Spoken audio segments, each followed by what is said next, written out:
kata para ulama itu kadal faqru ayakuna kufran. Kefakiran itu sangat dekat kepada ketika orang dalam kondisi lemah, dalam kondisi enggak berdaya, udah diajak murtad mau. Ini tantangan yang kita sedang hadapi. Jadi yang perlu kita kuatkan sekarang ini ya tadi ya akidah, ya keimanan kita ini kita harus membuat. Istilahnya kita melawan mereka juga dengan apa yang mereka lakukan gitu ya Pak ya. Ya mereka melakukan perbuatan kesyirikan, kita tunjukkan sesuatu yang sesuai dengan syariat. Ya, yang tidak menyimpang daripada Al-Quran dan hadis Rasulullah SAW.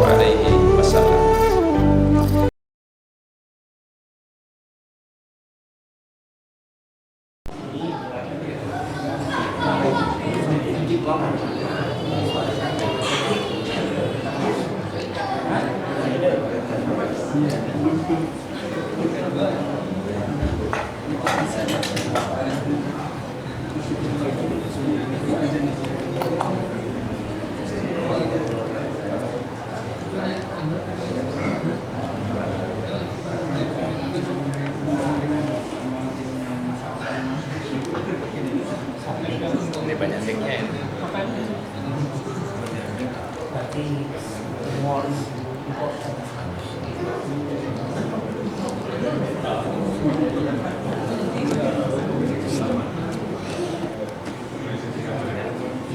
Sinopsis ada ini enggak?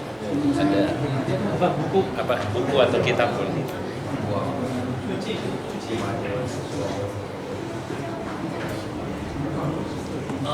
Baik, silakan.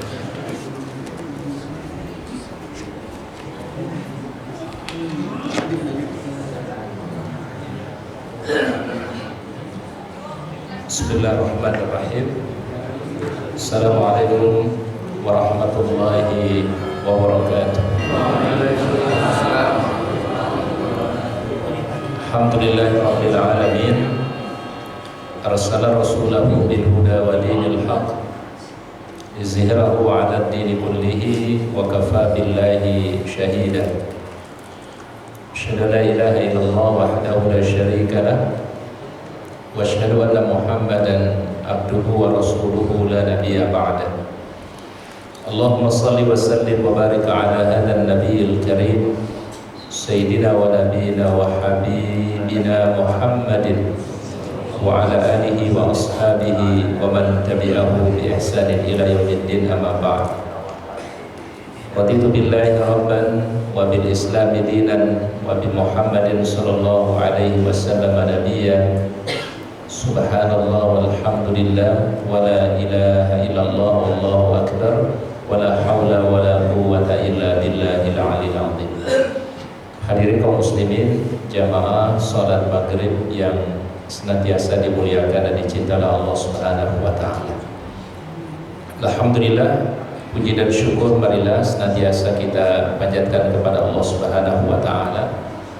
Di kesempatan malam hari ini kita dalam kondisi sehat walafiat, dan ini anugerah yang paling terbaik tentunya. Kita masih diberikan sehat, masih diberikan panjang umur oleh Allah, sehingga baginda Nabi SAW pernah bersabda, janganlah salah seorang di antara kalian berharap untuk mati.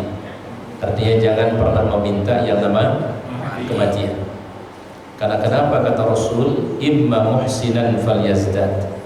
Ketika Allah Ta'ala masih memberikan umur kepada kita, maka berarti ada kesempatan untuk kita menambah kebaikan kita.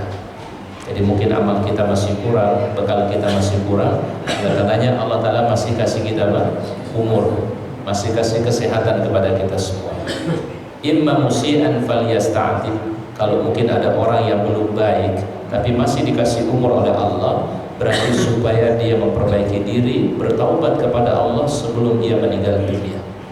Jadi kita harus melihat umur itu satu karunia, ya. Jadi umur itu bukan hal yang biasa-biasa, tapi nikmat yang luar biasa dari Allah Subhanahu wa taala. Salawat dan salam kita sampaikan kepada uswah hasanah kita, teladan kita yang terbaik, baginda Nabi Muhammad sallallahu alaihi wasallam. Mudah-mudahan salawat dan salam kita untuk beliau kelak pada yaumul akhir kita mendapatkan syafaat Rasulullah Muhammad sallallahu alaihi wasallam. Allahumma salli wa sallim ala sayyidina Muhammad. Hadirin kaum muslimin rahimakumullah, pada malam hari ini kita akan melanjutkan kajian kita dari bahasan adab-adab sehari dari Rasulullah sallallahu alaihi wasallam. Jadi apa saja kebiasaan baginda Nabi, apa saja kebiasaan-kebiasaan beliau yang beliau lakukan, dan mudah-mudahan menjadi teladan untuk kita semua. Karena yang harus kita pahami adalah tidak ada teladan yang paling terbaik kecuali baginda Rasul. Ya, itu harapan kita. Karena dengan kita meneladani beliau, insya Allah mudah-mudahan mendapatkan syafaat beliau kelak pada yaumul qiyamah. Di antara kebiasaan baginda Nabi Muhammad sallallahu alaihi wasallam yaitu adalah at-tan'ilu bil yamin. Ketika beliau memakai sendal atau sepatu, itu beliau memulai dari yang sebelah kanan, dan ketika melepaskannya, melepaskan dari sebelah kiri. Ya, ini harus kita pahami ya. Karena mungkin kebiasaan kita adalah ketika kita pakai dengan yang kanan, lepasnya terkadang adalah dengan yang kanan, ya. Betul ya, udah jadi kebiasaan.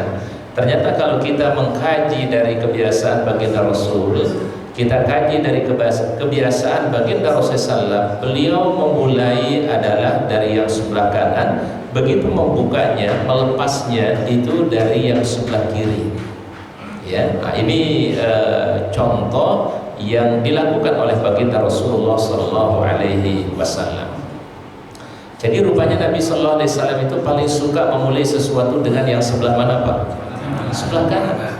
Makanya penghuni surga itu disebut dengan ashabul yamin, ya. Disebut dengan apa?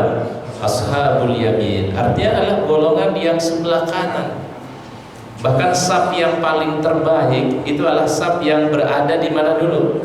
Yang sebelah kanan dulu, gitu ya. Itu yang paling terbaik, ya. Saf yang berada di sebelah kanan, ya. Nah, cuma kalau sudah nggak kebagian di kanan, jangan dipaksain ya, Pak. Ustaz, ini jamaah semua ngejarnya di kanan, nanti yang kiri siapa yang apa namanya, Pak? Siapa yang isi gitu ya. Tapi ada keutamaan sebenarnya berada di sebelah kanan itu, ada keutamaannya. Ya, kalau bisa mengejar di sebelah kanan itu lebih afdal. Ya, ambil sisi yang sebelah mana, Pak? Nah, sehingga memulai saf juga itu adalah yang diisi bagian yang sebelah kanan. Apa dalil kebiasaan baginda Rasul yang disebutkan di dalam riwayat tadi? Yaitu sebuah hadis dari Abu Hurairah radhiyallahu anhu. Sahabat yang kita kenal sahabat yang banyak menghafal hadis Nabi, ya. Bahkan sahabat ini adalah walaupun dia akhir-akhir masuk Islam, tapi penghafal hadis yang paling banyak. Abu Hurairah radhiyallahu anhu. Nama aslinya adalah Abdurrahman bin Sakhr ad-Dawsi. Jadi Abu Hurairah itu bukan nama asli ya, Pak ya. Nama aslinya adalah Abdurrahman bin Sakhr ad-Dawsi. Cuma karena dia pelihara kucing, dia punya kucing kesayangan, Rasul panggil dia, ya Aba Hurairah, wahai bapaknya kucing. Ya, jadi kalau di sini ada jamaah Nurul Yakin di rumah punya kucing, ya, punya peliharaan kucing, sebutnya apa, Pak? Abu Hurairah. Ya. Ya, siapa tahu sekarang ada orang yang masya Allah senang dengan kucing, gitu ya. Disebut siapa, Pak? Abu Hurairah. Ya. Kalau perempuan berarti apa sebutannya? Ummu Hurairah. Ya, jadi Abu Hurairah itu dulu mungkin kita paham kayaknya ini apa nama sahabat ya.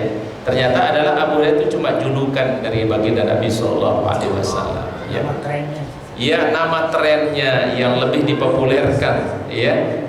Kalau kita cari dalam sejarah mungkin susah kita akan temukan nama Abu Hurairah. Ternyata nama aslinya adalah Abdurrahman bin Sakhr ad-Dawsi, ya, sahabat yang terbaik yang menghafal hadis Rasulullah sallallahu alaihi wasallam. Beliau meriwayatkan sebuah riwayat dari baginda Nabi sallallahu alaihi wasallam. Baginda Nabi bersabda, "Idzan ta'ala ahadukum apabila seseorang mengenakan sendalnya. Berarti sendal ini jenisnya selain sendal apa? Sepatu, ya. Baik sendal jepit. Di zaman Nabi itu biasa orang pakai terompah gitu ya. Ya, karena terompah kan ukurannya agak tinggi ya. Ya, sekarang alhamdulillah sendal itu kita mungkin lebih nyaman sekarang. Kalau zaman Nabi itu terompah, ya, ya yang keras berasal dari kayu gitu ya. Nah, apa kata Rasulullah SAW? Idan ta'ala ahadukum, apabila salah seorang di antara kalian mengenakan sendalnya atau alas kakinya, berarti sendal atau sepatu. Apa kata Nabi? Falyabda bil yumna, maka hendaklah memulainya dari yang sebelah kanan. Jadi ketika kita pakai sendal, pakai sepatu, maka awali dari yang sebelah kanan.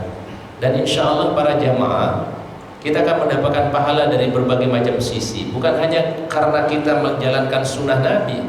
Ketika kita dalam satu waktu itu bisa dapat pahala begitu banyak ya. Pertama, mengikuti sunnah Nabi SAW.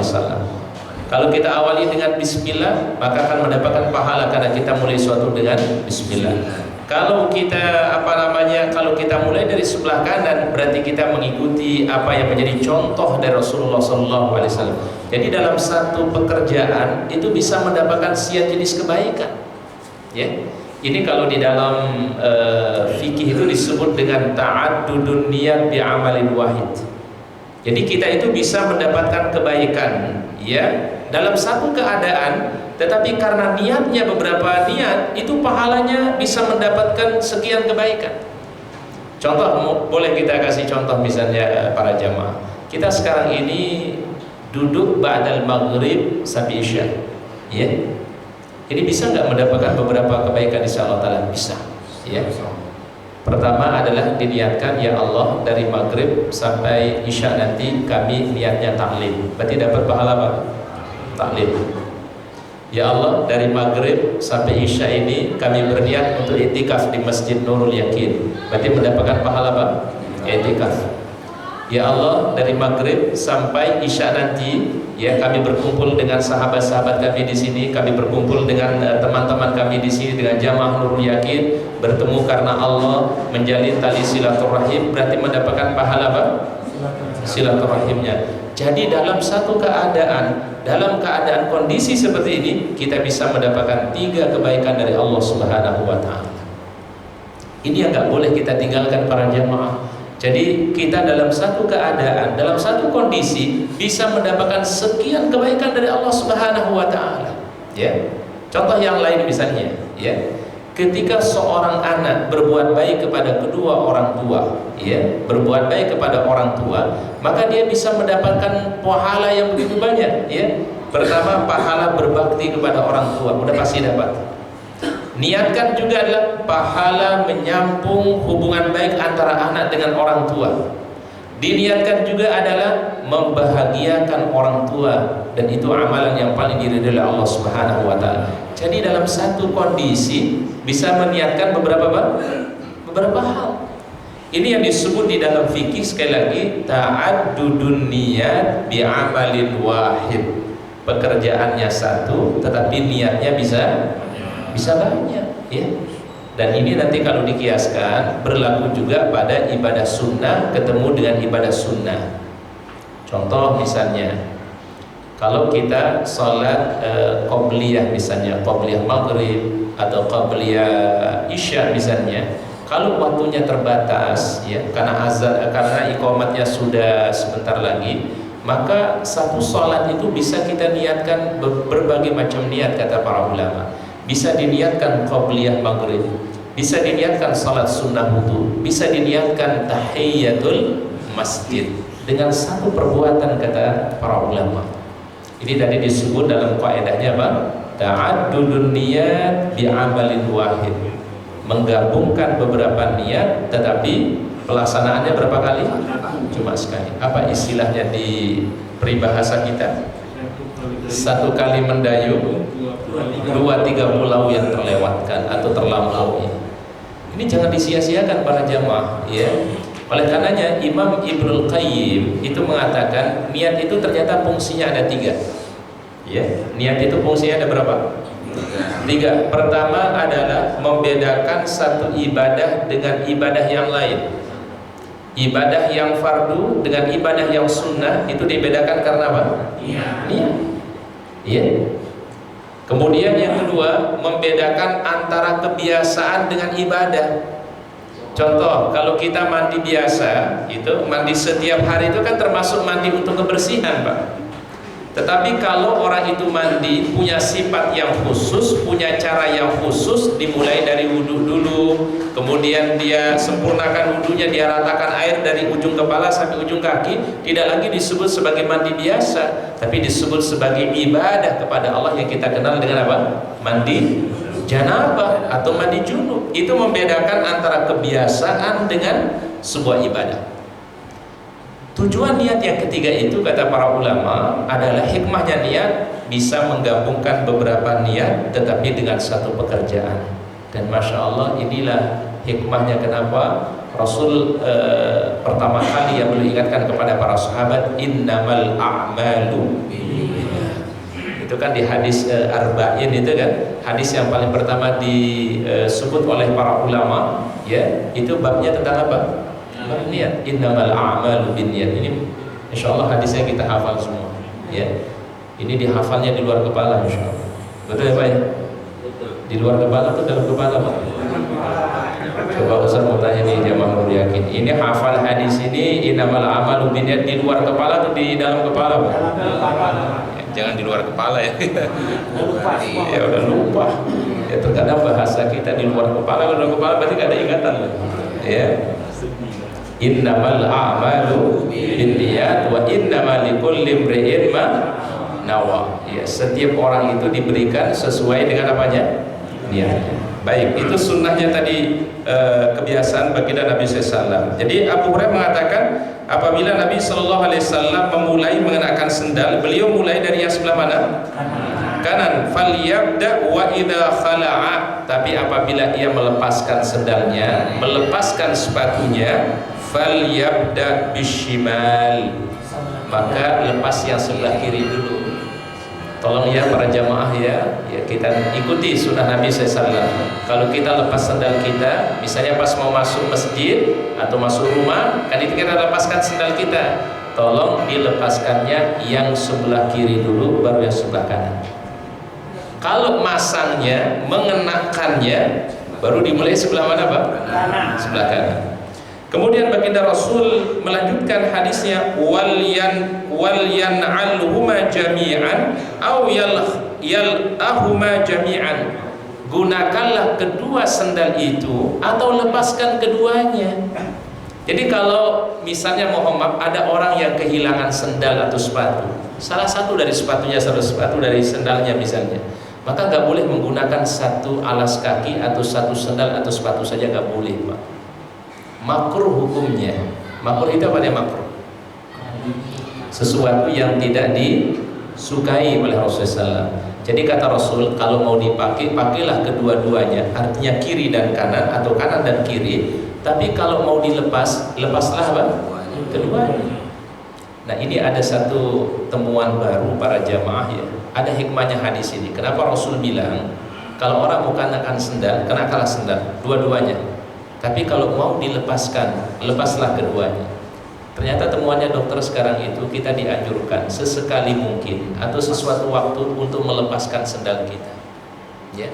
Terapi kaki itu dengan jalan tanpa menggunakan apa? Alas kaki atau tanpa menggunakan sendal atau sepatu. Ya. Nah, itu sebuah sunnah sebenarnya yang diajarkan oleh baginda Rasulullah SAW. Dan rupanya, ya, ini kalau ahli apa namanya itu saraf ya, totok saraf itu Pak. Ternyata totok saraf itu kan dimulai dari mana Pak? Dari bagian kaki. Ternyata kunci sehatnya badan kita, ya organ tubuh kita ini adalah itu ada titiknya pada bagian kaki kita. Makanya Rasul mensunnahkan kalau bisa suatu ketika atau suatu waktu kalau kita mau jalan tolong dilepaskan sendalnya atau dilepaskan sepatunya, alas kakinya. Jalan apa namanya Pak kalau nggak pakai sepatu? Nyeker aja. Ya. Yang dimakruhkan hukumnya ini memang nggak haram ya. Jadi kalau membicarakan sunnah itu jangan dibilang langsung divonis haram. Ya, biasanya kalau sunnah itu lawan katanya makruh. Kalau wajib baru lawan katanya apa? Haram ya.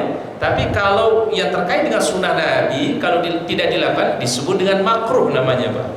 Jadi makruh hukumnya kalau seseorang itu memakai cuma satu sendal. Jadi misalnya sendalnya hanya yang sebelah kanan saja, lalu dia tidak pakai sendal yang sebelah kiri. Atau dia pakai yang sebelah kiri, dia nggak pakai yang sebelah kanan. Itu dimakruhkan hukumnya kata Nabi SAW. Jadi kata Rasul, kalau mau dipakai, pakailah kedua-duanya. Kalau mau dilepas, lepaslah kedua-duanya. Masya Allah. Jadi tidak ada aturan yang terbaik para jamaah kecuali aturan dari baginda Nabi Muhammad SAW. Nah inilah kemudian yang kita pahami, Islam itu adalah sempurna. Ya, apa yang tidak pernah kita bayangkan sebelumnya itu sudah ditunjukkan oleh Rasulullah. Ya, sehingga Rasulullah SAW itu tidak pernah mencontohkan sesuatu kecuali pasti ada hikmahnya dari Allah Subhanahu Wa Taala. Sampai lupa beliau saja, beliau mengalami lupa, itu ada hikmahnya untuk kita semua. Ya, ada sebuah kisah ya.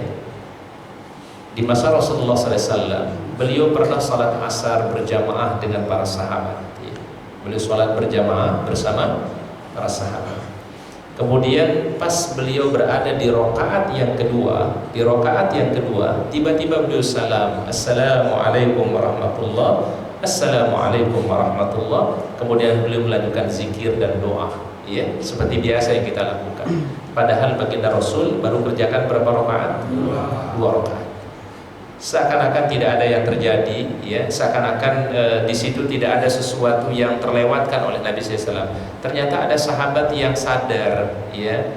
Nama sahabat itu adalah Dzul-Yadain radhiyallahu anhu ya. Maka hadis ini dikenal dengan hadis Dzul-Yadain. Ya, Dzul-Yadain menegur Nabi SAW, ya Rasulullah, aku siratis sholat. Ya, apakah anda mengqasar sholat? Qasar itu berarti apa Pak?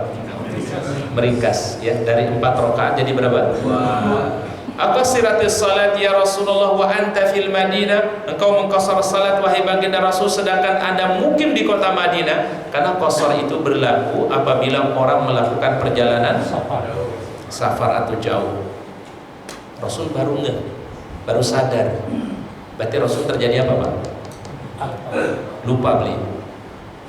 Di samping Dzul-Yadain itu ada sahabat Sayyidina Abu Bakar As-Siddiq radhiyallahu anhu. Rasul ingin tanya, ingin memperjelas, as-sadaqa Dzul-Yadain ya Abu Bakrin, apakah betul yang diucapkan oleh Dzul-Yadain wahai Abu Bakar? Kata Abu Bakar As-Siddiq, na'am ya Rasulullah. Apa na'am? Iya wahai baginda Rasul, anda baru 2 rakaat tiba-tiba salam. Maka kemudian baginda Nabi SAW ya berdiri mengambil rakaat yang ketiga, rakaat yang keempat, kemudian beliau di tahiyat yang terakhir sebelum beliau salam, beliau sujud 2 kali. Sujud itulah yang kemudian dikenal dalam sejarah Islam dengan sebutan sujudus sahwi. Sujud karena terjadi apa? Lupa. Atau kita ragu ini rakaatnya berapa, apakah 2 atau 3 ya. Kalau lupanya sekali 2 kali mah nggak apa-apa ya Pak ya. Tapi kalau setiap kali sholat lupa kalau orang lupa itu ada sifat manusia lupa ya Pak ya. Tapi yang nggak boleh itu lupa setiap hari, setiap sholat lupa, subuh lupa, zuhur lupa, asar lupa, maghrib lupa, isya lupa. Ini repot nih kalau sholat ini lupa terus ya. Jadi kalau sesekali lupa ya itu hal yang wajar, itu manusia namanya itu Pak ya. Nah bahkan kalau orang itu ragu antara 2 rakaat 3 rakaat, yang diambil berapa Pak? Yang 2 atau 3? Ambil yang terkecil. Jadi misalnya di tengah salat datang keraguan, ini 2 rakaat atau 3 rakaat ya, maka kita harus bangun itu adalah 2 rakaat ya. Jangan ambil 3 rakaatnya, ini baru dapat berapa? 2 rakaat. Nah kemudian kalau itu 2 rakaat berarti kita tambahkan berapa rakaat? 2 rakaat lagi. Nanti sebelum kita salam, sujud 2 kali. Itu juga disebut dengan sujudus sahwi. Ya, sujud karena terjadi keraguan atau sujud karena lupa. Tapi sekali lagi jangan lupa terus Ya, kalau lupa sesekali itu adalah suatu manusiawi. Ya, yang lebih repot lagi kalau lupa istri. Ya, ini kalau yang belum nikah harus cepat-cepat dicari istri gitu. Ya, baik. Nah, itu kebiasaan baginda Nabi Shallallahu Alaihi Wasallam yang disampaikan oleh Abu Hurairah radhiyallahu anhu. Kemudian sunnah berikutnya atau kebiasaan baginda Rasul berikutnya, ad-du'a inda irtida'i malabis jadida. Ada sunnah dari Nabi kalau kita pakai pakaian yang baru untuk berdoa kepada Allah Ta'ala. Jadi kalau kita mengenakan pakaian yang baru, ada sunnah dari Nabi, ada kebiasaan dari Nabi untuk membaca doa. Ya. Jadi Masya Allah, pakaian ini nikmat sebenarnya. Ya. Jadi yang disebut dengan karunia Allah itu bukan hanya sekedar apa yang kita konsumsi makanan, bukan hanya yang kita minum, dan bukan hanya yang sedang kita nikmati, ya. Tapi termasuk rezeki yang paling terbaik adalah pakaian yang Allah Ta'ala berikan. Makanya pakaian itu disebut dengan libasun. Apa itu libasun? Pakaian kan? Hunna libasul lakum wa antum libasul lahun. Kalian pakaian bagi istri kalian dan istri merupakan pakaian untuk kalian. Libasun itu pakaian.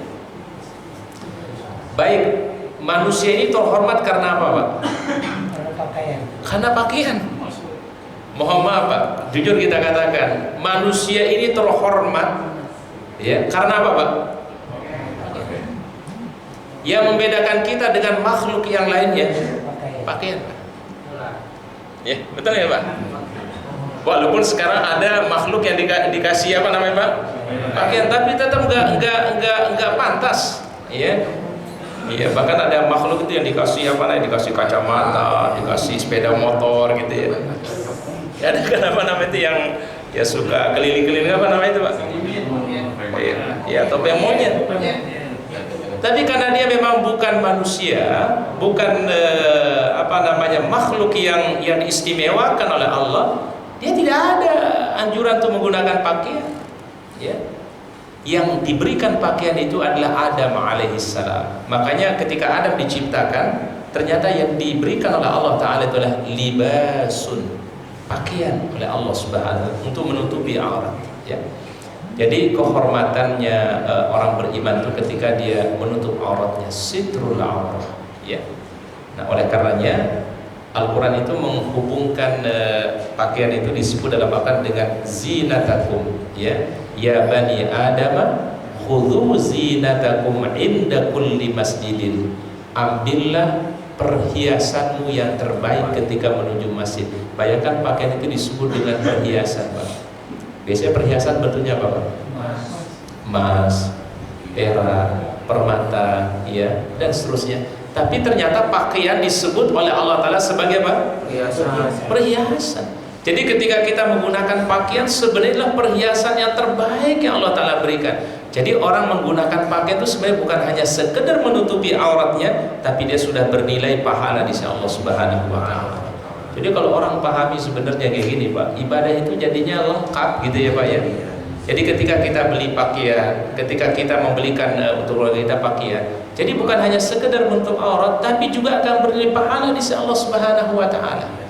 Ini kalau istilah dalam ada kaidah fikih, ya. Itu berbunyi gini, ma la yatimul wajibu illa bihi fahuwa wajibun. Kalau ada sesuatu yang tidak sempurna kecuali dengan hal itu, maka hal itu menjadi hukumnya juga wajib. Ustaz mau tanya gini para jamaah, salat itu akan diterima oleh Allah Ta'ala itu apabila kita mulai dengan apa? Salat akan diterima oleh Allah kalau kita memulai dengan apa dulu, Pak? Dengan berwudu. Betul ya? Padahal di Al-Quran itu, Pak, tidak ada perintah atau tidak ada perintah secara langsung kalau engkau sholat itu berwudu, itu enggak, ya.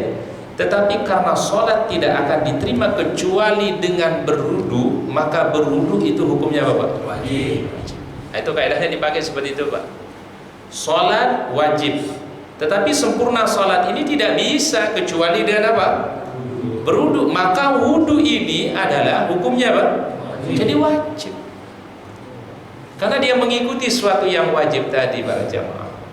Berarti kata para ulama adalah kalau orang diterima wudunya, maka akan diterima ibadah salatnya. Karena sempurnanya salat itu dimulai terlebih dahulu dari mana Pak? Dari sempurnanya wudu. Ya. Baik, contoh yang lain. Sitrul aurah, ya, menutup aurat itu hukumnya Pak? Wajib. Ya tentu ada batasannya, laki-laki di mana batasan auratnya, perempuan di mana batasan auratnya. Insyaallah kita udah mafhum ya Pak ya. Baik, sekarang membeli sesuatu yang menutupi aurat kita berarti hukumnya apa Pak? Wajib, jadi ibadah.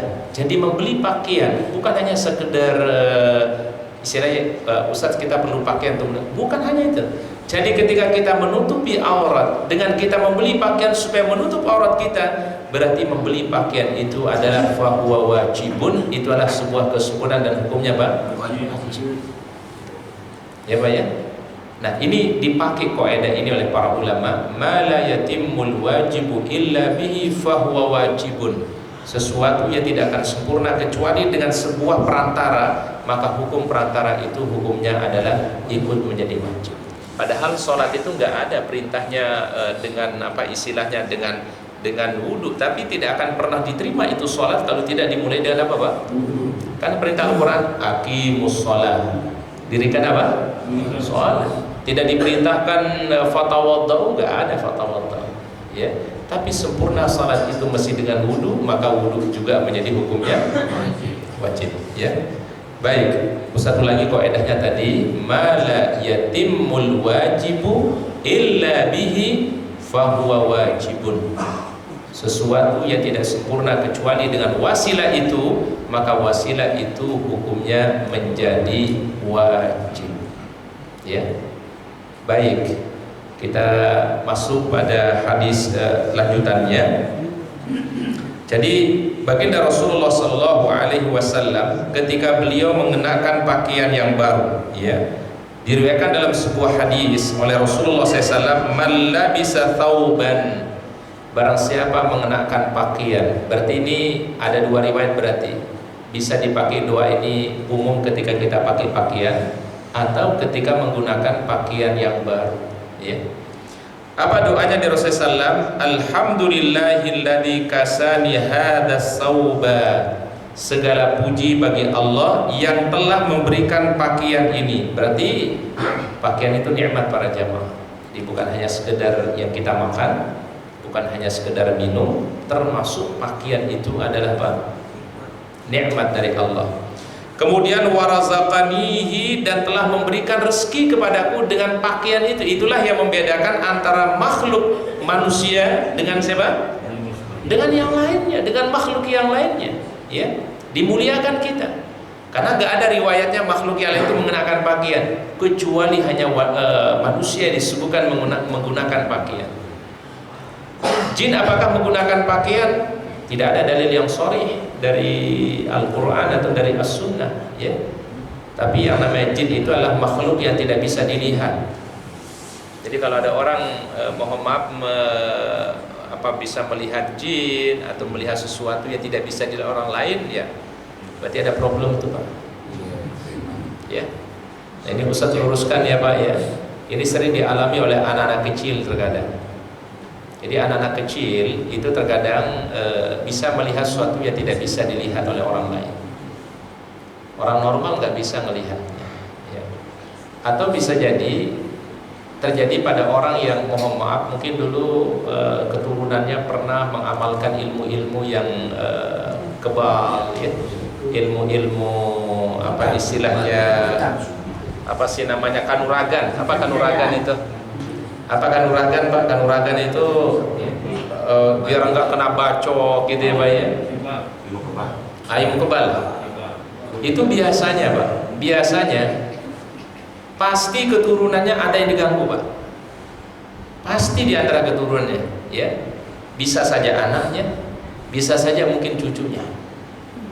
Dan efeknya biasanya bisa melihat sesuatu yang orang lain nggak bisa melihat.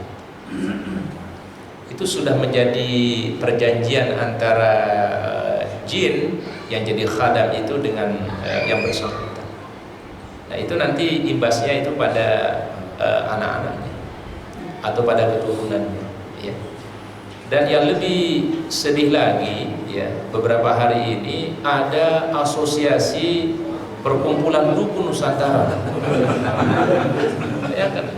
Karena lagi rame. Ini makanya di MUI sekarang ini kita lagi didiskusikan di MUI. Ya. Di saat kita berupaya untuk menguatkan akidah umat, ya, banyak bencana, banyak musibah, ini kan salah satu asbab munculnya bencana, Pak. Ketika orang jauh dari agama, jauh dari akidah yang benar, ya. Jadi muncullah bencana musibah. Ya, jadi sekarang itu MUI sedang melakukan diskusi, ya, di MUI tentang hal ini, ya. Bahkan insya Allah kita akan adakan nanti pas acara mereka akan bikin festival lah. Festival santet ya. Jadi di saat orang ingin menguatkan akidah, menguatkan tauhidnya, justru terjadi pendangkalan akidah yang luar biasa. Insya Allah mohon doanya MUI akan mengadakan acara, tapi acaranya tentu ruqyah syariah insya Allah. Ya. Bagaimana metode pengobatan ruqyah secara kenabian atau yang dicontoh oleh Rasulullah SAW. Jadi melakukan sesuatu ini tantangan dakwah namanya, ya. Kita harus memberikan alternatif yang syariah. Kalau mereka melakukan alternatif yang syirik, kita melakukan alternatif yang apa? Yang syariah, yang tidak ada unsur kesyirikannya kepada Allah Subhanahu wa taala. Jadi tantangan MUI sekarang banyak sekali. Ini pendangkalan akidah. Bahkan sekarang ini pemurtadan itu termasuk sangat sukses betul, ya. Di MUI itu ada lembaga namanya Lembaga Dakwah Khusus, ya. LDK namanya, Pak. LDK ini adalah dia di bawah komisi dakwah, lembaga khusus untuk menangani pemurtadan dan juga aliran-aliran yang menyimpang dari Al-Quran dan hadis. Itu di MUI sudah ada lembaganya, Pak. Dan kita sedang mendata, ya, beberapa jumlah tempat-tempat pemurtadan, dan termasuk, ya, di masa musibah ini ternyata pemurtadan itu gencar, ya. Makanya para jamaah kami mengajak, bila ada, ya, ormas Islam atau organisasi Islam yang menggalang, ya, donasi untuk saudara-saudara kita yang tertimpa musibah, mohon kita luangkan kalau bila ada rezeki. Karena kenapa? Ini salah satu cara kita untuk mengkanter pemurtadan, ya. Karena musibah itu mereka bisa masuk, Pak. Kalau orang lagi kesulitan pasti orang Pak? Ya, diajak kemana aja mau gitu, Pak, ya. Ya. Nah, oleh karenanya, ya, ini upaya kita di MUI tentunya mudah-mudahan bisa memberikan pemahaman kepada masyarakat, ya. Jadi artinya adalah seringkali ada penyalahgunaan bakti sosial yang dilakukan. Jadi ternyata terselubung di situ pemurtadan. Ya, kalau kata para ulama itu kadal faqru ayakuna kufran. Kefakiran itu sangat dekat kepada kekufuran. Ketika orang dalam kondisi lemah, dalam kondisi enggak berdaya, ya, udah diajak murtad mau. Ini tantangan yang kita sedang hadapi, ya. Jadi yang perlu kita kuatkan sekarang ini, ya, tadi, ya, akidah, ya, keimanan kita ini kita harus perkuat, ya. Istilahnya kita melawan mereka juga dengan apa yang mereka lakukan, gitu, ya, Pak, ya. Ya, mereka melakukan perbuatan kesyirikan, kita tunjukkan sesuatu yang sesuai dengan syariat, ya, yang tidak menyimpang daripada Al-Quran dan hadis Rasulullah SAW. Jadi segala puji bagi Allah Ta'ala yang telah memberikan aku pakaian ini dan telah memberikan aku rezeki min ghairi haulin minni wala quwwatin, tanpa ada kekuatan dan daya yang aku miliki. Berarti kita diberikan yang namanya pakaian ini bukan karena kehebatan kita para jamaah. Kita mampu untuk menutup aurat kita ini dengan sempurna bukan karena kehebatan kita, tapi di situ ada pertolongan Allah Subhanahu wa taala. Ya. Jadi manusia itu terhormat karena dia menutup Pak? Aurat. Dia menggunakan pakaian, dia terlihat lebih indah, ya. Nah cuma kan ya namanya iblis atau syaitan itu kan selalu menghiasi manusia, seakan-akan orang-orang yang membuka auratnya itu dianggap suatu keindahan. Ya, padahal apalagi dibilang sebagai seni, nauzubillah. Ya, jadi suatu yang dilarang itu nggak bisa dikatakan indah. Jadi suatu yang sudah jelas dilarang nggak mungkin dikatakan apa? Indah. Ya. Cuma dalam penglihatan manusia bisa terlihat indah, tapi suatu yang buruk pasti buruk, yang baik pasti akan baik. Ya. Ibaratnya berlian itu Pak, mau ditaruh di mana saja ya dia tetap apa Pak?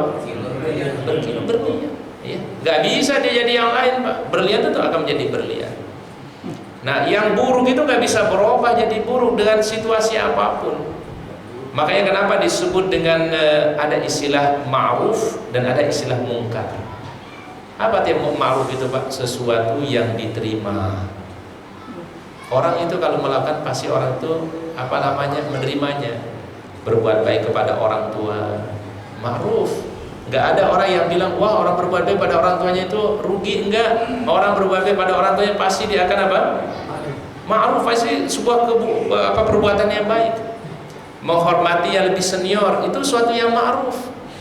Kita mau hidup di era apapun, di zaman apapun, ya menghormati yang lebih senior adalah sebuah kemuliaan.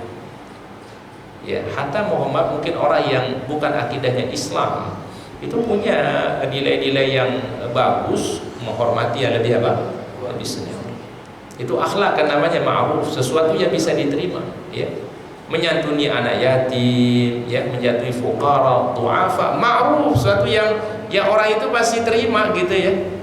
Baik, sedangkan yang mungkar itu apa? Sesuatu yang diingkari oleh fitrah manusia. Ya. Apa contohnya diingkari oleh fitrah manusia? Ya namanya mengambil hak orang lain, ya. Mencuri.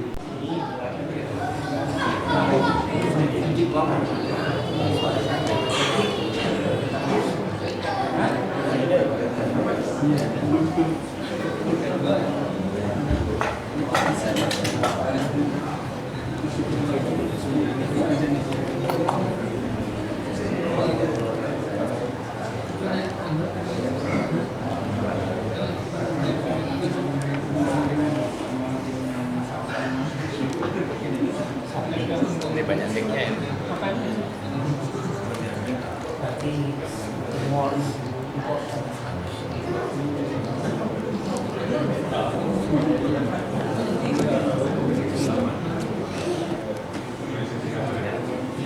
Sinopsis ada ini enggak? Ada buku atau kitab pun?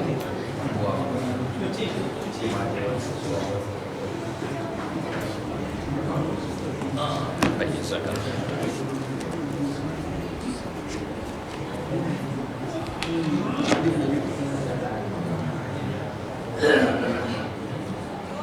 Bismillahirrahmanirrahim. Assalamualaikum warahmatullahi wabarakatuh. Alhamdulillahirabbil alamin. Arsala rasulahu bil huda wa dinil haq liyuzhirahu 'ala ad-din kullihi wa kafa billahi shahida. Asyhadu an la ilaha illallah wahdahu la syarika lah wa asyhadu anna Muhammadan abduhu wa rasuluhu la nabiyya ba'dah. Allahumma salli wa sallim wa barik ala hadzal nabiyil karim sayyidina wa nabiyina wa habibina Muhammadin wa ala alihi wa ashabihi wa man tabi'ahu bi ihsanin ila yaumiddin, amma ba'd. Raditu billahi rabban wa bil islami dinan wa bi Muhammadin sallallahu alaihi wasallam nabiyya. Subhanallah walhamdulillah wa la ilaha illallah wallahu akbar wa la hawla wa la quwwata illa billahil aliyil azim. Hadirin kaum muslimin, jamaah salat maghrib yang senantiasa dimuliakan dan dicintai oleh Allah Subhanahu wa taala. Alhamdulillah, puji dan syukur marilah senantiasa kita panjatkan kepada Allah Subhanahu wa taala. Di kesempatan malam hari ini kita dalam kondisi sehat walafiat, dan ini anugerah yang paling terbaik tentunya. Kita masih diberikan sehat, masih diberikan panjang umur oleh Allah. Sehingga baginda Nabi SAW pernah bersabda, janganlah salah seorang di antara kalian berharap untuk mati. Artinya jangan pernah meminta yang nama kematian. Karena kenapa kata Rasul, imma muhsinan falyazdad. Ketika Allah Ta'ala masih memberikan umur kepada kita, maka berarti ada kesempatan untuk kita menambah kebaikan kita. Jadi mungkin amal kita masih kurang, bekal kita masih kurang, oleh karenanya Allah Ta'ala masih kasih kita umur, masih kasih kesehatan kepada kita semua. Imma musi'an falyasta'tib. Kalau mungkin ada orang yang belum baik tapi masih dikasih umur oleh Allah, berarti supaya dia memperbaiki diri, bertaubat kepada Allah sebelum dia meninggal dunia. Jadi kita harus melihat umur itu satu karunia, ya. Jadi umur itu bukan hal yang biasa-biasa, tapi nikmat yang luar biasa dari Allah Subhanahu wa Ta'ala. Salawat dan salam kita sampaikan kepada uswah hasanah kita, teladan kita yang terbaik, baginda Nabi Muhammad sallallahu alaihi wasallam. Mudah-mudahan salawat dan salam kita untuk beliau kelak pada yaumul akhir kita mendapatkan syafaat Rasulullah Muhammad sallallahu alaihi wasallam. Allahumma salli wa sallim ala sayyidina Muhammad. Hadirin kaum muslimin rahimakumullah, pada malam hari ini kita akan melanjutkan kajian kita dari bahasan adab-adab sehari dari Rasulullah sallallahu alaihi wasallam. Jadi apa saja kebiasaan baginda Nabi, apa saja kebiasaan-kebiasaan beliau yang beliau lakukan, dan mudah-mudahan menjadi teladan untuk kita semua. Karena yang harus kita pahami adalah tidak ada teladan yang paling terbaik kecuali baginda Rasul, ya. Ya, itu harapan kita, karena dengan kita meneladani beliau, insya Allah mudah-mudahan mendapatkan syafaat beliau kelak pada yaumul qiyamah. Ya. Di antara kebiasaan baginda Nabi Muhammad sallallahu alaihi wasallam yaitu adalah at-tan'ilu bil yamin.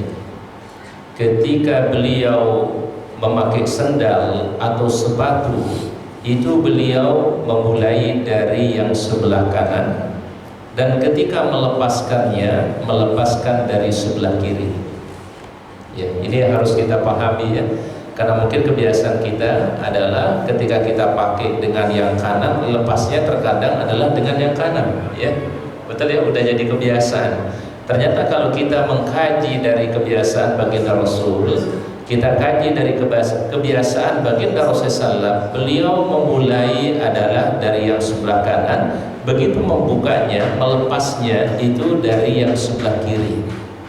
Ya, nah ini contoh yang dilakukan oleh baginda Rasulullah Sallallahu Alaihi Wasallam.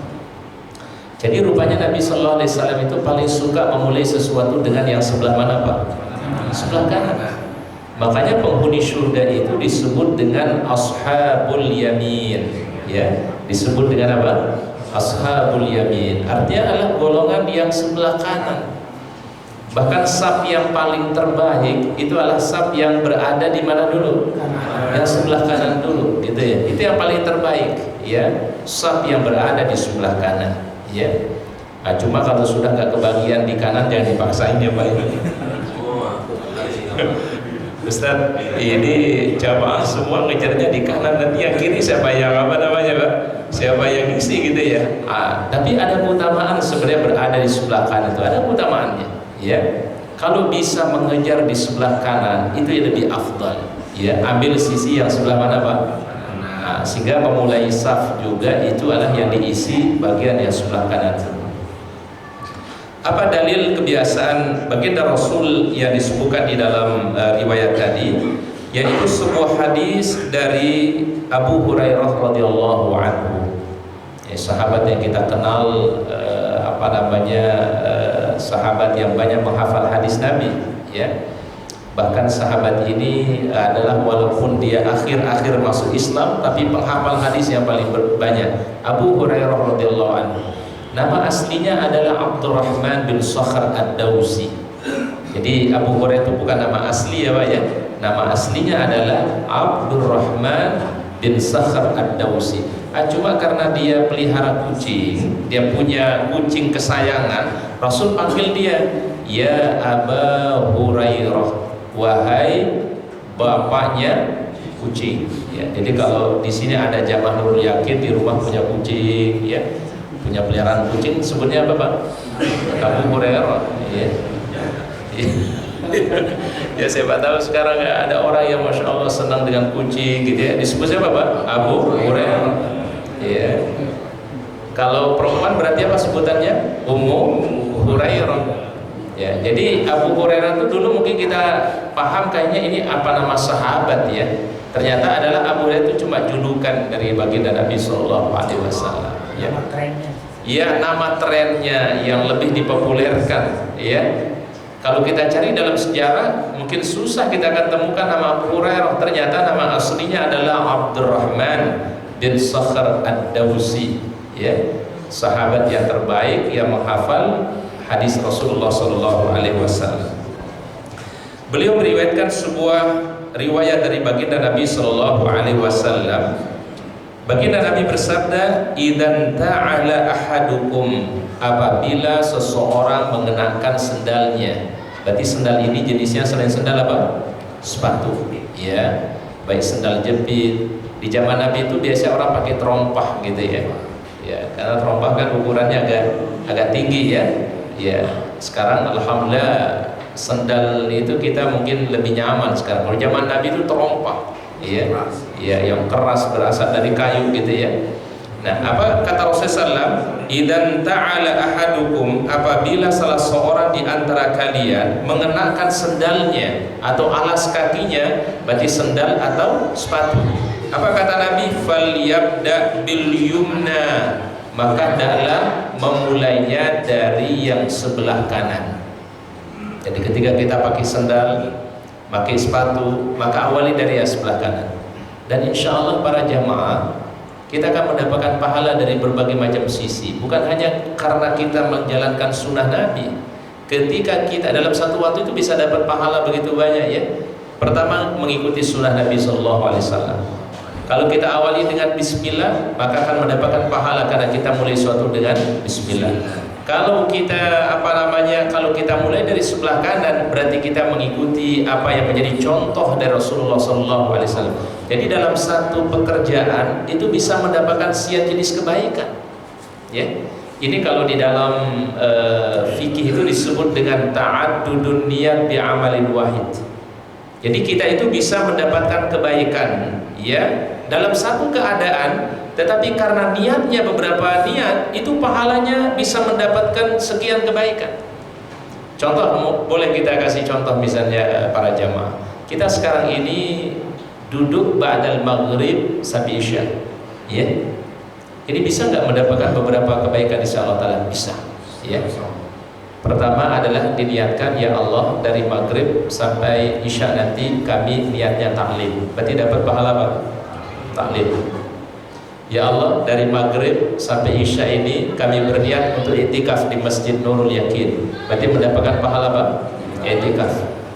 Ya Allah, dari maghrib sampai isya nanti, ya, kami berkumpul dengan sahabat-sahabat kami di sini, kami berkumpul dengan teman-teman kami di sini, dengan jamaah Nurul Yakin, bertemu karena Allah, menjalin tali silaturahim, berarti mendapatkan pahala apa?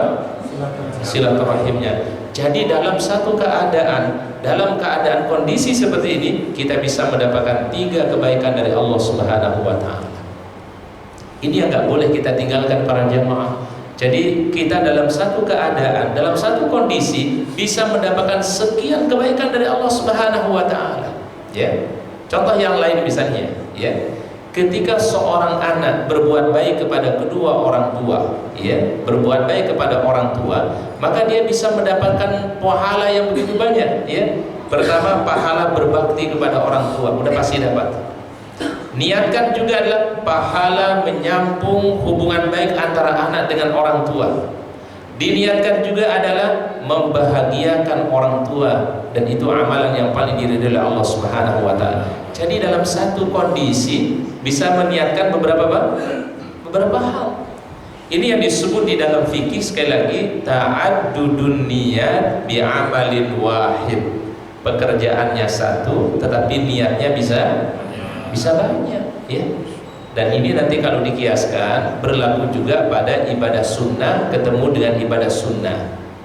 Contoh misalnya, kalau kita sholat qobliyah misalnya, qobliyah maghrib atau qobliyah isya misalnya, kalau waktunya terbatas, ya, karena iqamatnya sudah sebentar lagi, maka satu sholat itu bisa kita niatkan berbagai macam niat, kata para ulama. Bisa diniatkan qobliyah maghrib, bisa diniatkan salat sunnah wudu, bisa diniatkan tahiyatul masjid dengan satu perbuatan, kata para ulama. Ini tadi disebut dalam kaidahnya apa? Ta'addudun niyat bi'amalin wahid. Menggabungkan beberapa niat tetapi pelaksanaannya berapa kali? Cuma sekali. Apa istilahnya di peribahasa kita? Satu kali mendayung, 2-3 pulau yang terlewatkan atau terlampaui. Ini jangan disia-siakan para jamaah, ya. Oleh karenanya Imam Ibnul Qayyim itu mengatakan niat itu ternyata fungsinya ada 3. Ya, niat itu fungsinya ada berapa? 3. Pertama adalah membedakan satu ibadah dengan ibadah yang lain. Ibadah yang fardu dengan ibadah yang sunnah itu dibedakan karena apa? Niat. Iya. Kemudian yang kedua, membedakan antara kebiasaan dengan ibadah. Contoh, kalau kita mandi biasa, itu mandi setiap hari itu kan termasuk mandi untuk kebersihan, Pak. Tetapi kalau orang itu mandi punya sifat yang khusus, punya cara yang khusus, dimulai dari wudhu dulu, kemudian dia sempurnakan wudhunya, dia ratakan air dari ujung kepala sampai ujung kaki, tidak lagi disebut sebagai mandi biasa, tapi disebut sebagai ibadah kepada Allah yang kita kenal dengan apa? Mandi janabah atau mandi junub. Itu membedakan antara kebiasaan dengan sebuah ibadah. Tujuan niat yang ketiga itu, kata para ulama, adalah hikmahnya niat bisa menggabungkan beberapa niat tetapi dengan satu pekerjaan. Dan Masya Allah, inilah hikmahnya kenapa Rasul pertama kali yang beliau ingatkan kepada para sahabat, innamal a'malu. Itu kan di hadis Arba'in itu kan, hadis yang paling pertama disebut oleh para ulama, ya, itu babnya tentang apa? Niat. Innamal a'malu binniyat. Ini insyaallah hadisnya kita hafal semua, ya. Ini dihafalnya di luar kepala insyaallah. Betul ya Pak ya? Di luar kepala atau dalam kepala Pak? Coba Ustaz mau tanya nih jamaah Nur Yakin. Ini hafal hadis ini innamal a'malu binniyat di luar kepala atau di dalam kepala Pak? Jangan di luar kepala ya. Ya udah lupa. Ya terkadang bahasa kita di luar kepala, kalau kepala berarti gak ada ingatan. Ya. Innamal a'malu binniyat wa innamal likulli imri'in ma nawa. Ya, setiap orang itu diberikan sesuai dengan apanya? Niatnya. Baik, itu sunnahnya tadi, kebiasaan baginda Nabi SAW. Jadi Abu Hurairah mengatakan apabila Nabi SAW memulai mengenakan sendal, beliau mulai dari yang sebelah mana? Kanan. Falyabda wa idza khala'a. Tapi apabila ia melepaskan sendalnya, melepaskan sepatunya, falyabda bishimal. Maka lepas yang sebelah kiri dulu. Tolong ya para jamaah ya, kita ikuti sunnah Nabi SAW. Kalau kita lepas sendal kita, misalnya pas mau masuk masjid atau masuk rumah, kan itu kita lepaskan sendal kita. Tolong dilepaskannya yang sebelah kiri dulu, baru yang sebelah kanan. Kalau masangnya, mengenakannya, baru dimulai sebelah mana Pak? Sebelah kanan. Kemudian baginda Rasul melanjutkan hadisnya, wal yan'alhuma jami'an aw yal'ahuma jami'an. Gunakanlah kedua sendal itu atau lepaskan keduanya. Jadi kalau misalnya mohon maaf ada orang yang kehilangan sendal atau sepatu, salah satu dari sepatunya, salah sepatu dari sendalnya misalnya, maka nggak boleh menggunakan satu alas kaki atau satu sendal atau sepatu saja, nggak boleh Pak. Makruh hukumnya. Makruh itu apa dia makruh? Sesuatu yang tidak disukai oleh Rasulullah SAW. Jadi kata Rasul, kalau mau dipakai, pakailah kedua-duanya, artinya kiri dan kanan atau kanan dan kiri. Tapi kalau mau dilepas, lepaslah apa? Keduanya. Nah ini ada satu temuan baru para jamaah ya. Ada hikmahnya hadis ini. Kenapa Rasul bilang kalau orang mau kenakan sendal, kenakanlah sendal, dua-duanya. Tapi kalau mau dilepaskan, lepaslah keduanya. Ternyata temuannya dokter sekarang itu kita dianjurkan sesekali mungkin atau sesuatu waktu untuk melepaskan sendal kita. Ya, terapi kaki itu dengan jalan tanpa menggunakan apa? Alas kaki atau tanpa menggunakan sendal atau sepatu. Ya. Nah, itu sebuah sunnah sebenarnya yang diajarkan oleh baginda Rasulullah Sallallahu Alaihi Wasallam. Dan rupanya, ya, ini kalau ahli apa namanya itu saraf ya, totok saraf itu Pak. Ternyata totok saraf itu kan dimulai dari mana Pak? Dari bagian kaki. Ternyata kunci sehatnya badan kita, ya organ tubuh kita ini adalah itu ada titiknya pada bagian kaki kita. Maka Rasul mensunnahkan kalau bisa suatu ketika atau suatu waktu kalau kita mau jalan tolong dilepaskan sendalnya atau dilepaskan sepatunya, alas kakinya. Jalan apa namanya Pak kalau nggak pakai sepatu? Nyeker aja. Ya. Yang dimakruhkan hukumnya ini memang nggak haram ya. Jadi kalau membicarakan sunnah itu jangan dibilang langsung diponis haram. Ya. Biasanya kalau sunnah itu lawan katanya makruh. Kalau wajib baru lawan katanya Pak haram ya. Tapi kalau yang terkait dengan sunnah Nabi kalau tidak dilakukan disebut dengan makruh namanya Pak. Jadi makruh hukumnya kalau seseorang itu memakai cuma satu sendal. Jadi misalnya sendalnya hanya yang sebelah kanan saja, lalu dia tidak pakai sendal yang sebelah kiri. Atau dia pakai yang sebelah kiri, dia nggak pakai yang sebelah kanan. Itu dimakruhkan hukumnya kata Nabi Shallallahu Alaihi Wasallam. Jadi kata Rasul kalau mau dipakai, pakailah kedua-duanya. Kalau mau dilepas, lepaslah kedua-duanya. Masya Allah. Jadi tidak ada aturan yang terbaik para jamaah kecuali aturan dari baginda Nabi Muhammad SAW. Nah inilah kemudian yang kita pahami Islam itu adalah sempurna. Ya, apa yang tidak pernah kita bayangkan sebelumnya itu sudah ditunjukkan oleh Rasulullah. Ya, sehingga Rasulullah SAW itu tidak pernah mencontohkan sesuatu kecuali pasti ada hikmahnya dari Allah Subhanahu Wa Taala. Sampai lupa beliau saja, beliau mengalami lupa itu ada hikmahnya untuk kita semua. Ya, ada sebuah kisah. Ya, di masa Rasulullah SAW, beliau pernah salat asar berjamaah dengan para sahabat. Ya, beliau salat berjamaah bersama para sahabat. Kemudian pas beliau berada di rakaat yang kedua, tiba-tiba beliau salam, Assalamualaikum warahmatullahi. Assalamualaikum warahmatullah. Kemudian beliau melanjutkan zikir dan doa, ya, seperti biasa yang kita lakukan. Padahal baginda Rasul baru kerjakan berapa rakaat? 2 rakaat.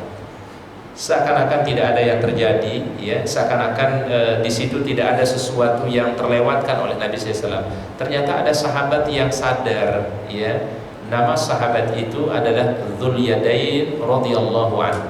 Ya, maka hadis ini dikenal dengan hadis Dzul Yadain. Ya, Dzul Yadain menegur Nabi SAW, ya Rasulullah, aku siratis sholat, ya, apakah anda mengqasar sholat? Qasar itu berarti apa Pak? Meringkas, ya, dari 4 rakaat jadi berapa? 2. Apa siratis sholat ya Rasulullah wa anta fil Madinah? Engkau mengqasar salat wahai baginda Rasul sedangkan anda mukim di kota Madinah. Karena qasar itu berlaku apabila orang melakukan perjalanan safar atau jauh. Rasul baru sadar. Berarti Rasul terjadi apa Pak? Lupa beliau. Di samping Dzul Yadain itu ada sahabat Sayyidina Abu Bakar As-Siddiq radhiyallahu anhu. Rasul ingin tanya, ingin memperjelas, as-sadaqa Dzul Yadain ya Abu Bakrin, apakah betul yang diucapkan oleh Dzul Yadain wahai Abu Bakar? Kata Abu Bakar As-Siddiq, "Na'am ya Rasulullah." Apa na'am? Iya wahai baginda Rasul, anda baru 2 rakaat tiba-tiba salam. Maka kemudian baginda Nabi SAW, ya, berdiri mengambil rakaat yang ketiga, rakaat yang keempat, kemudian beliau di tahiyat yang terakhir sebelum beliau salam, beliau sujud 2 kali. Sujud itulah yang kemudian dikenal dalam sejarah Islam dengan sebutan sujudus sahwi. Sujud karena terjadi apa? Lupa atau kita ragu ini rakaatnya berapa, apakah 2 atau 3 ya. Kalau lupanya sekali 2 kali mah nggak apa-apa ya Pak ya. Tapi kalau setiap kali sholat lupa, kalau orang lupa itu ada sifat manusia lupa ya Pak ya. Tapi yang nggak boleh itu lupa setiap hari, setiap sholat lupa, subuh lupa, zuhur lupa, asar lupa, maghrib lupa. Insya Allah ini repot nih kalau sholat ini lupa terus ya. Jadi kalau sesekali lupa ya itu hal yang wajar, itu manusia namanya itu Pak ya. Nah bahkan kalau orang itu ragu antara 2 rakaat 3 rakaat, yang diambil berapa Pak? Yang 2 atau 3? Ambil yang terkecil. Jadi misalnya di tengah salat datang keraguan, ini 2 rakaat atau 3 rakaat ya, maka kita harus bangun itu adalah 2 rakaat ya. Jangan ambil 3 rakaatnya, ini baru dapat berapa? 2 rakaat. Nah kemudian kalau itu 2 rakaat berarti kita tambahkan berapa rakaat?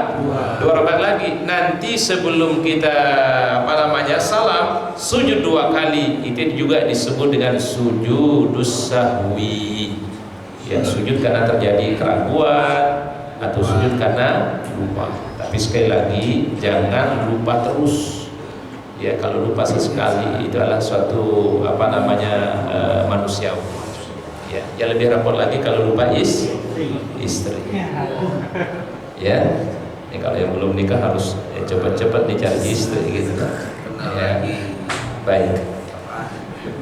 Nah, itu kebiasaan baginda Nabi Shallallahu Alaihi Wasallam yang disampaikan oleh Abu Hurairah radhiyallahu anhu. Kemudian sunnah berikutnya atau kebiasaan baginda Rasul berikutnya, ad-du'a inda irtida'i malabis jadidah. Ada sunnah dari Nabi kalau kita pakai pakaian yang baru untuk berdoa kepada Allah Ta'ala. Jadi kalau kita mengenakan pakaian yang baru, ada sunnah dari Nabi, ada kebiasaan dari Nabi untuk membaca doa ya. Jadi Masya Allah pakaian ini nikmat sebenarnya ya. Jadi yang disebut dengan karunia Allah itu bukan hanya sekedar apa yang kita konsumsi makanan, bukan hanya yang kita minum, dan bukan hanya yang sedang kita nikmati ya, tapi termasuk rezeki yang paling terbaik adalah pakaian yang Allah Ta'ala berikan. Makanya pakaian itu disebut dengan libasun. Apa itu libasun? Pakaian kan? Hunna libasul lakum wa antum libasul lahun. Kalian pakaian bagi istri kalian dan istri merupakan pakaian untuk kalian. Libasun itu pakaian. Baik, manusia ini terhormat karena apa Pak? Karena pakaian. Mohon maaf Pak, jujur kita katakan manusia ini terhormat ya karena apa Pak? Yang membedakan kita dengan makhluk yang lainnya pakaian. Ya, betul ya Pak? Walaupun sekarang ada makhluk yang dikasih apa namanya Pak? Pakaian, tapi tetap enggak pantas ya. Iya, bahkan ada makhluk itu yang dikasih dikasih kacamata, dikasih sepeda motor gitu ya. Ya ada kan itu yang ya suka keliling-keliling itu Pak? Ya topeng monyet. Tapi karena dia memang bukan manusia, bukan makhluk yang diistimewakan oleh Allah, dia tidak ada anjuran untuk menggunakan pakaian. Ya. Yang diberikan pakaian itu adalah Adam alaihissalam. Makanya ketika Adam diciptakan, ternyata yang diberikan oleh Allah Ta'ala itu adalah libasun, pakaian oleh Allah Subhanahu untuk menutupi aurat ya. Jadi kehormatannya orang beriman itu ketika dia menutup auratnya, sitrul aurat ya.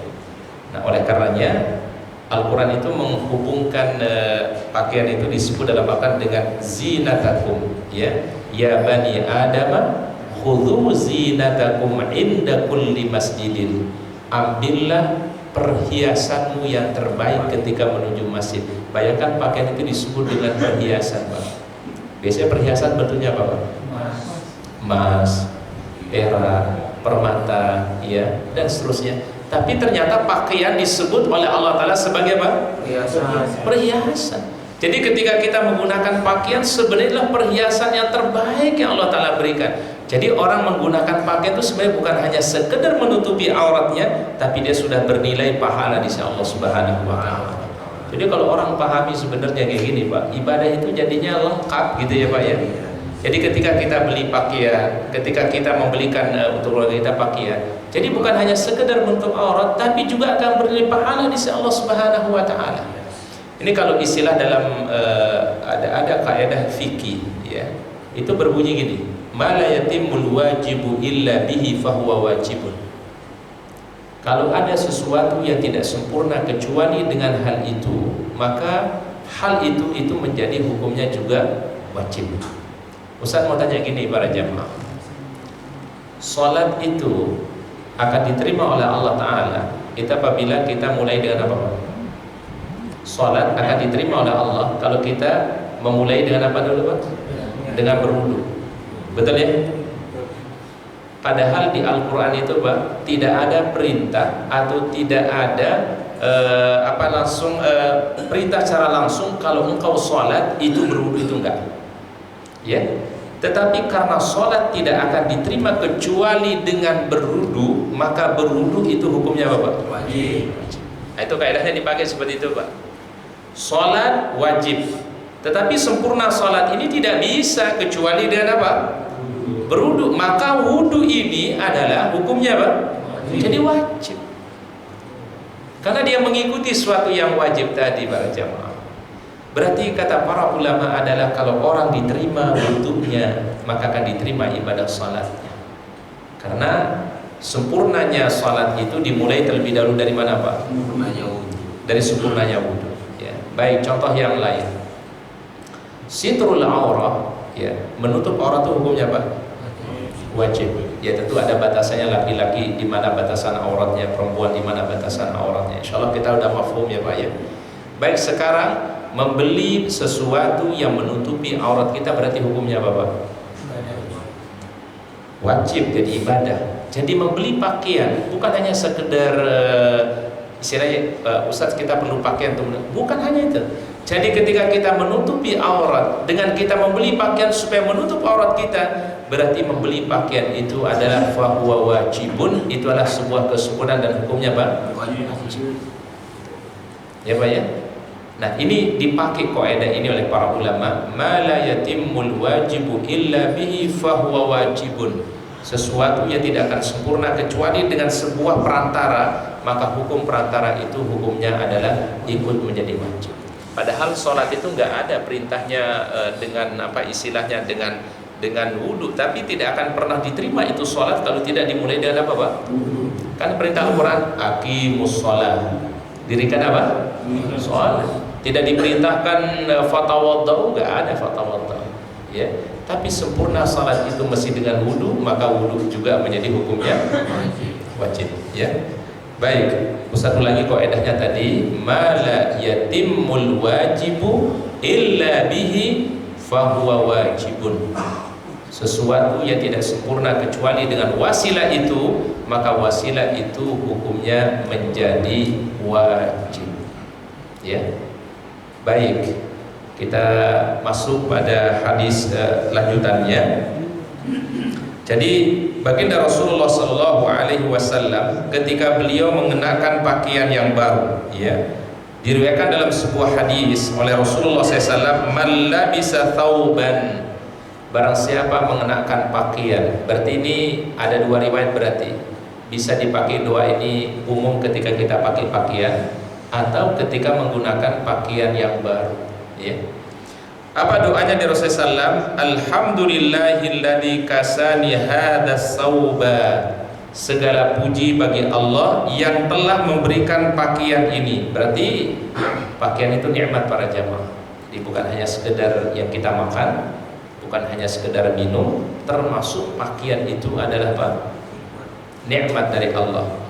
Kemudian warazaqanihi, dan telah memberikan rezeki kepadaku dengan pakaian itu. Itulah yang membedakan antara makhluk manusia dengan siapa?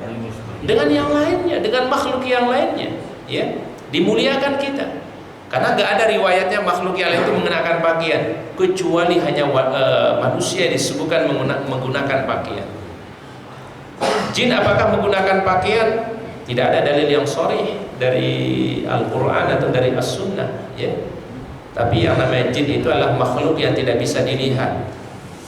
Jadi kalau ada orang mohon maaf bisa melihat jin atau melihat sesuatu yang tidak bisa dilihat orang lain, ya berarti ada problem itu, Pak. Ya. Nah, ini Ustaz luruskan ya, Pak, ya. Ini sering dialami oleh anak-anak kecil terkadang. Jadi anak-anak kecil itu terkadang bisa melihat sesuatu yang tidak bisa dilihat oleh orang lain. Orang normal nggak bisa melihatnya, ya.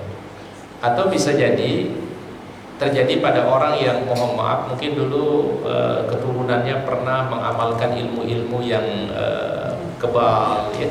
Ilmu-ilmu apa istilahnya, apa sih namanya, kanuragan. Apa kanuragan itu? Apa kanuragan, Pak? Kanuragan itu biar enggak kena bacok gitu ya, Pak, ya. Ilmu kebal.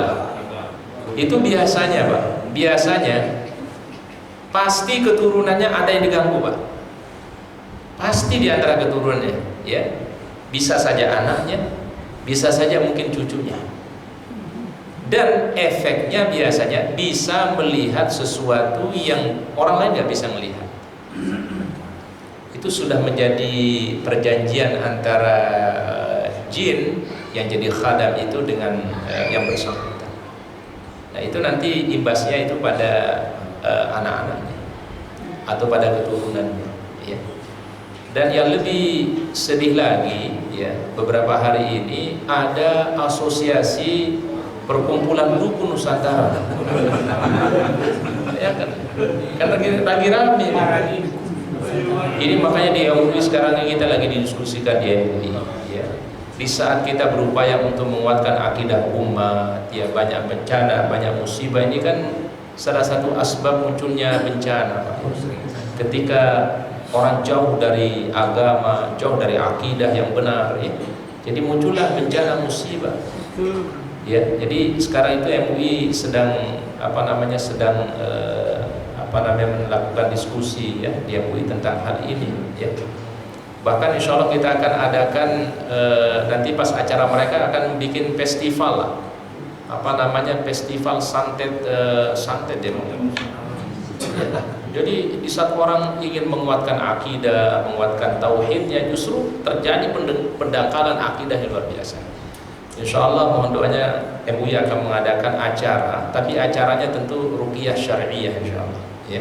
Bagaimana metode pengobatan ruqyah secara kenabian atau yang dicontoh oleh Rasulullah SAW. Jadi melakukan sesuatu ini tantangan dakwah namanya, ya. Kita harus memberikan alternatif yang syariah. Kalau mereka melakukan alternatif yang syirik, kita melakukan alternatif yang apa? Yang syariah, yang tidak ada unsur kesyirikannya kepada Allah Subhanahu wa taala. Jadi tantangan MUI sekarang banyak sekali. Ini pendangkalan akidah. Bahkan sekarang ini pemurtadan itu termasuk sangat sukses betul, ya. Di MUI itu ada lembaga namanya Lembaga Dakwah Khusus, ya. LDK namanya, Pak. LDK ini adalah dia di bawah komisi dakwah, lembaga khusus untuk menangani pemurtadan dan juga aliran-aliran yang menyimpang dari Al-Quran dan hadis. Itu di MUI sudah ada lembaganya, Pak. Dan kita sedang mendata, ya, beberapa jumlah tempat-tempat pemurtadan, dan termasuk, ya, di masa musibah ini ternyata pemurtadan itu gencar, ya. Makanya para jamaah kami mengajak, bila ada, ya, ormas Islam atau organisasi Islam yang menggalang, ya, donasi untuk saudara-saudara kita yang tertimpa musibah, mohon kita luangkan kalau bila ada rezeki. Karena kenapa? Ini salah satu cara kita untuk mengkanter pemurtadan, ya. Karena musibah itu mereka bisa masuk, Pak. Kalau orang lagi kesulitan pasti orang Pak? Ya, diajak kemana aja mau gitu, Pak, ya. Ya. Nah, oleh karenanya, ya, ini upaya kita di MUI tentunya mudah-mudahan bisa memberikan istilah pemahaman kepada masyarakat, ya. Jadi artinya adalah seringkali ada penyalahgunaan bakti sosial yang dilakukan. Jadi ternyata terselubung di situ pemurtadan. Ya, kalau kata para ulama itu kadal faqru ayakuna kufran. Kefakiran itu sangat dekat kepada kekufuran. Ketika orang dalam kondisi lemah, dalam kondisi enggak berdaya, ya, udah diajak murtad mau. Nauzubillah. Ini tantangan yang kita sedang hadapi, ya. Jadi yang perlu kita kuatkan sekarang ini ya tadi ya akidah, ya keimanan kita ini kita harus kuat, ya. Istilahnya kita melawan mereka juga dengan apa yang mereka lakukan gitu ya Pak ya. Ya mereka melakukan perbuatan kesyirikan, kita tunjukkan sesuatu yang sesuai dengan syariat, ya, yang tidak menyimpang daripada Al-Quran dan hadis Rasulullah Sallallahu Alaihi Wasallam. Jadi segala puji bagi Allah Ta'ala yang telah memberikan aku pakaian ini dan telah memberikan aku rezeki min ghairi haulin minni wala quwwatin, tanpa ada kekuatan dan daya yang aku miliki. Berarti kita diberikan yang namanya pakaian ini bukan karena kehebatan kita para jamaah. Kita mampu untuk menutup aurat kita ini dengan sempurna bukan karena kehebatan kita, tapi di situ ada pertolongan Allah Subhanahu wa taala. Ya. Jadi manusia itu terhormat karena dia menutup apanya Pak? Auratnya. Dia menggunakan pakaian, dia terlihat lebih indah, ya. Nah cuma kan ya namanya iblis atau syaitan itu kan selalu menghiasi manusia, seakan-akan orang-orang yang membuka auratnya itu dianggap suatu keindahan, ya. Padahal apalagi dibilang sebagai seni, nauzubillah. Ya, jadi suatu yang dilarang itu nggak bisa dikatakan indah. Jadi suatu yang sudah jelas dilarang nggak mungkin dikatakan apa? Indah. Ya. Cuma dalam penglihatan manusia bisa terlihat indah, tapi suatu yang buruk pasti buruk, yang baik pasti akan baik. Ya. Ibaratnya berlian itu Pak mau ditaruh di mana saja ya dia tetap apa Pak? Berlian. Ya. Nggak bisa dia jadi yang lain Pak. Berlian itu akan menjadi berlian. Nah, yang buruk itu nggak bisa berubah jadi buruk dengan situasi apapun. Makanya kenapa disebut dengan ada istilah ma'ruf dan ada istilah mungkar. Apa artinya ma'ruf itu Pak? Sesuatu yang diterima. Orang itu kalau melakukan pasti orang itu apa namanya menerimanya. Berbuat baik kepada orang tua, ma'ruf. Nggak ada orang yang bilang wah orang berbuat baik pada orang tuanya itu rugi. Enggak. Orang berbuat baik pada orang tuanya pasti dia akan apa? Ma'ruf, pasti sebuah perbuatan yang baik. Menghormati yang lebih senior itu suatu yang ma'ruf. Kita mau hidup di era apapun, di zaman apapun, yang menghormati yang lebih senior adalah sebuah kemuliaan. Ya, hatta Muhammad mungkin orang yang bukan akidahnya Islam itu punya nilai-nilai yang bagus, menghormati yang lebih apa? Lebih senior. Itu akhlak kan namanya ma'ruf, sesuatu yang bisa diterima, ya. Menyantuni anak yatim, ya, menyantuni fuqara, du'afa, ma'ruf, sesuatu yang orang itu pasti terima gitu ya. Baik, sedangkan yang mungkar itu apa? Sesuatu yang diingkari oleh fitrah manusia. Ya. Apa contohnya diingkari oleh fitrah manusia? Ya namanya mengambil hak orang lain, ya. Mencuri,